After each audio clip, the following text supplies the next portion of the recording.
आकाशवाणी मध्य प्रदेश से प्रस्तुत हैं प्रादेशिक समाचार।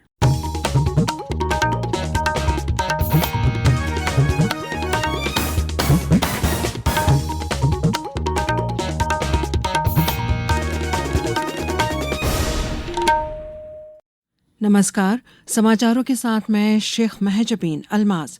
सबसे पहले इस बुलेटिन के मुख्य समाचार। प्रधानमंत्री नरेंद्र मोदी आज नामीबिया के दौरे पर सर्वोच्च नागरिक पुरस्कार से होंगे सम्मानित। वर्ल्ड रोज कन्वेंशन 2028 का आयोजन प्रदेश को वैश्विक पहचान दिलाएगा, कहा राज्यपाल ने। ग्वालियर रतलाम के मजदूरों को दिलाया जाएगा उनका हक, मुख्यमंत्री ने की घोषणा। हरदा का हृदय अभियान बना आदर्श उदाहरण, राज्य नीति आयोग ने की सराहना। और जल गंगा संवर्धन अभियान अंतर्गत प्रदेश में रायसेन जिले को मिला द्वितीय स्थान। अब समाचार विस्तार से। प्रधानमंत्री नरेंद्र मोदी 5 देशों की अपनी यात्रा के अंतिम चरण में आज नामीबिया के विंडहोक पहुंच रहे हैं। राष्ट्रपति नेतुम्बू नंदी नंदेतवाह के निमंत्रण पर यह प्रधानमंत्री मोदी की पहली और भारत के किसी भी प्रधानमंत्री की तीसरी नामीबिया यात्रा है। इस यात्रा के दौरान नामीबिया के साथ आर्थिक साझेदारी बढ़ाने के लिए दोनों देशों के बीच प्रतिनिधिमंडल स्तर की वार्ता होगी।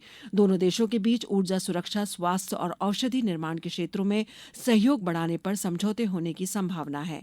नामीबिया प्रधानमंत्री नरेंद्र मोदी को अपने सर्वोच्च नागरिक पुरस्कार से भी सम्मानित करेगा। श्री मोदी नामीबिया की संसद को भी संबोधित करेंगे।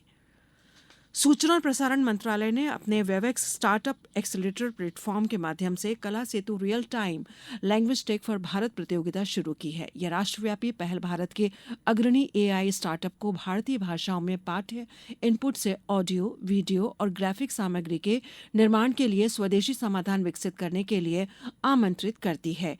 इसके लिए 30 जुलाई तक कला सेतु चुनौती पोर्टल के माध्यम से पंजीकरण और आवेदन किया जा सकता है। वहीं भाषा सेतु चुनौती श्रेणी के तहत 22 जुलाई तक अपना आवेदन जमा कराए जा सकते हैं।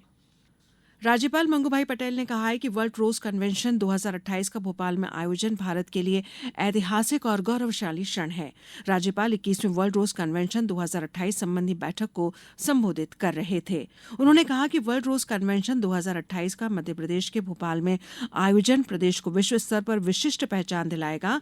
आयोजन की मेजबानी संपूर्ण मध्य प्रदेश और भोपाल शहर के लिए हर्ष और गर्व का विषय है।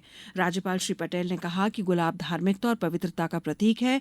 यह आत्मीयता और सहृदयता की पहचान है। फेडरेशन ऑफ सोसाइटी के ध्वज को ग्रहण करना देश और प्रदेश के लिए अत्यंत गौरव का विषय है। मेरा मानना है कि गुलाब का फूल एक भावना का प्रतीक है, सम्मान का प्रतीक है, धार्मिक प्रतीक है। आकाशीय बिजली यानी वज्रपात से बचाव के लिए स्वास्थ्य और चिकित्सा शिक्षा विभाग ने जन समुदाय के लिए आवश्यक दिशा निर्देश जारी किए हैं। आमजन इन निर्देशों को अपनाकर आकाशीय बिजली से सुरक्षा और बचाव किया जा सकता है। आकाशीय बिजली या वज्रपात से आउटडोर यथा बाहरी गतिविधियों में शामिल लोग जैसे खेतों, औद्योगिक स्थानों, निर्माण और सामग्री हैंडलिंग वाले स्थलों पर काम करने वाले लोग सर्वाधिक संवेदनशील होते हैं। आकाशीय बिजली किसी भी समय गिर सकती है। जारी निर्देश में कहा गया है कि ऊंची नुकीली संरचनाओं, पेड़ों पर आकाशीय बिजली गिरने की अधिक संभावना होती है। ऐसे स्थानों से दूर रहने की सलाह दी गई है।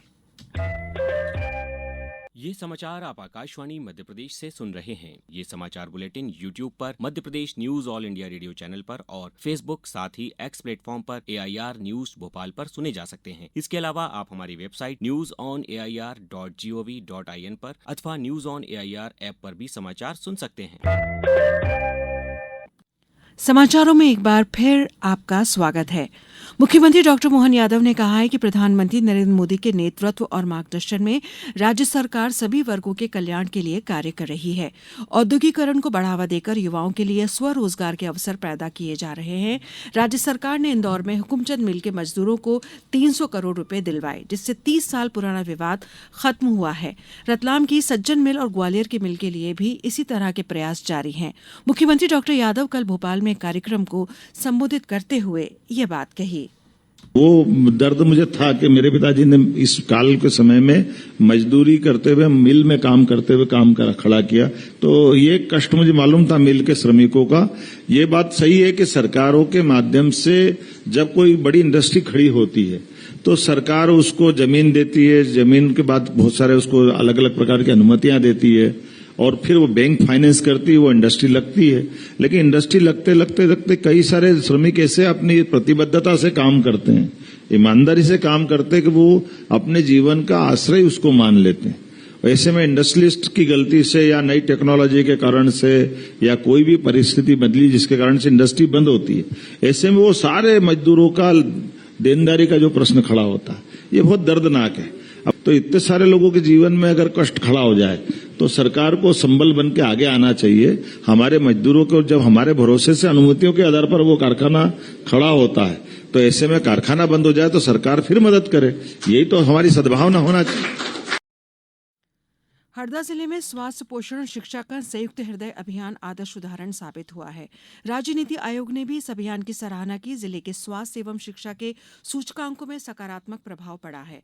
हरदा जिले में मातृ एवं शिशु स्वास्थ्य पोषण और शैक्षिक सेवाओं को हृदय अभियान के अंतर्गत माताओं बच्चों के स्वास्थ्य में सुधार लाया गया। सभी हितग्राही माताएं और 18 वर्ष तक के बच्चों को शासकीय योजनाओं का लाभ दिलाया गया। मातृ मृत्यु शिशु मृत्यु के आंकड़ों में कमी लाने और कुपोषण को कम करने के लिए एक साथ विशेष गतिविधियां चलाई गई। ऐसे गांवों का चयन किया गया जिनके स्वास्थ्य पोषण शिक्षा संबंधी सूचकांक पिछले कुछ वर्षों में न्यूनतम रहे। जिले में नवाचार के रूप में कुपोषण मुक्त करने और जनजातीय क्षेत्र में शिक्षा तथा स्वास्थ्य की सुविधाओं की पहुंच बच्चों और महिलाओं तक बढ़ाने के उद्देश्य से हृदय अभियान चलाया गया। दूर दराज के 50 गांवों को चिन्हित किया गया जिनमें गर्भवती माताओं और बच्चों की समस्या दूसरे गांवों की अपेक्षा ज्यादा थी। जल गंगा संवर्धन अभियान के अंतर्गत रायसेन जिले को प्रदेश में द्वितीय स्थान प्राप्त हुआ है। जिले में 2500 से अधिक खेत, तालाब एवं 23 अमृत सरोवरों का निर्माण कराया गया है। इनके निर्माण से 5000 एकड़ से अधिक भूमि सिंचित होगी। कूप रिजॉर्ट पिट 1600 से अधिक निर्माण कराए गए हैं जिससे कूपों में जल भराव से किसान दोनों फसलों में सिंचाई कर सकेंगे। इन कार्यों को नवीन तकनीक सीपरी ऐप के माध्यम से चिन्हांकित किया गया। अभियान के दौरान बेतवा के उद्गम स्थल को पुनर्जीवित कर अविरल धारा प्रवाहित करने के प्रयास किए गए। पोर्टल पर 15,000 से अधिक जलदूतों का पंजीयन कराकर प्रशिक्षण कराया गया। स्पेन में तीरंदाजी विश्व कप में भारत ने ऋषभ यादव और ज्योति सुरेखा वेन्नम के शानदार प्रदर्शन की बदौलत व्यक्तिगत और टीम स्पर्धा दोनों में शीर्ष वरीयता हासिल की है। 22 वर्षीय ऋषभ यादव ने 716 अंकों के स्कोर के साथ पुरुषों के कंपाउंड क्वालिफाइंग राउंड में शीर्ष स्थान हासिल किया। मौजूदा एशियाई खेलों की चैंपियन ज्योति सुरेखा वेन्नम ने भी 715 अंकों के स्कोर के साथ महिलाओं के कंपाउंड वर्ग में शीर्ष स्थान हासिल किया। स्कूल शिक्षा मंत्री उदय प्रताप सिंह ने कहा है कि माध्यमिक शिक्षा मंडल से संबद्ध प्राइवेट स्कूलों में नई शिक्षा नीति के क्रियान्वयन और शिक्षा की गुणवत्ता के मूल्यांकन के लिए विश्वसनीय मॉनिटरिंग की व्यवस्था होना जरूरी है। उन्होंने कहा कि आधुनिक कृषि के लिए युवाओं को प्रोत्साहित करने के उद्देश्य से प्रदेश के सरकारी स्कूलों में छात्रों को कृषि संकाय को बढ़ावा दिए जाने की आवश्यकता है। और अब मौसम विभाग ने प्रदेश के 30 से अधिक जिलों के लिए भारी बारिश का अलर्ट जारी किया है। इसके साथ ही 10 जिलों के लिए अति भारी बारिश का ऑरेंज अलर्ट है। प्रदेश के अन्य जिलों में बारिश के लिए येलो अलर्ट है, जिनमें भोपाल, सीहोर, रायसेन, नर्मदापुरम, इंदौर, देवास शामिल हैं। मौसम विभाग ने पूर्वी मध्य प्रदेश के अनूपपुर, बालाघाट, उमरिया सहित सभी जिलों में मध्यम स्तर की बाढ़ का खतरा जताया है। अब कुछ समाचार संक्षेप में। शिवपुरी जिले में राशन माफियाओं के विरुद्ध चलाए जा रहे अभियान के तहत कल ग्राम वाचरैन तहसील पिछौर में कार्रवाई की गई। शिवपुरी जिले में भारत निर्वाचन आयोग के निर्देशानुसार शिवपुरी विधानसभा क्षेत्र में नियुक्त 294 बीएलओ 3 दिवसीय प्रशिक्षण जारी है। नर्मदापुरम कलेक्टर सोनिया मीना ने सीएम हेल्पलाइन के माध्यम से शिकायत दर्ज कराने वाले नागरिकों को जन सुनवाई के बाद उनकी समस्याओं को विस्तार पूर्वक सुना और संबंधित अधिकारियों को शीघ्र समाधान के निर्देश दिए। भारत और इंग्लैंड के बीच चौथा T20 अंतर्राष्ट्रीय महिला क्रिकेट मैच आज मैनचेस्टर में खेला जाएगा। अंत में मुख्य समाचार एक बार फिर। प्रधानमंत्री नरेंद्र मोदी आज नामीबिया के दौरे पर सर्वोच्च नागरिक पुरस्कार से होंगे सम्मानित। वर्ल्ड रोज कन्वेंशन 2028 का आयोजन प्रदेश को वैश्विक पहचान दिलाएगा, कहा राज्यपाल ने। ग्वालियर रतलाम के मिल मजदूरों को दिला जाएगा उनका हक, मुख्यमंत्री ने की घोषणा। हरदा का हृदय अभियान बना आदर्श उदाहरण, राज्य नीति आयोग ने की सराहना। और जल गंगा संवर्धन अभियान के अंतर्गत प्रदेश में रायसेन जिले को मिला द्वितीय स्थान। इस बुलेटिन में बस इतना ही। अगला बुलेटिन दोपहर 2:10 पर। नमस्कार।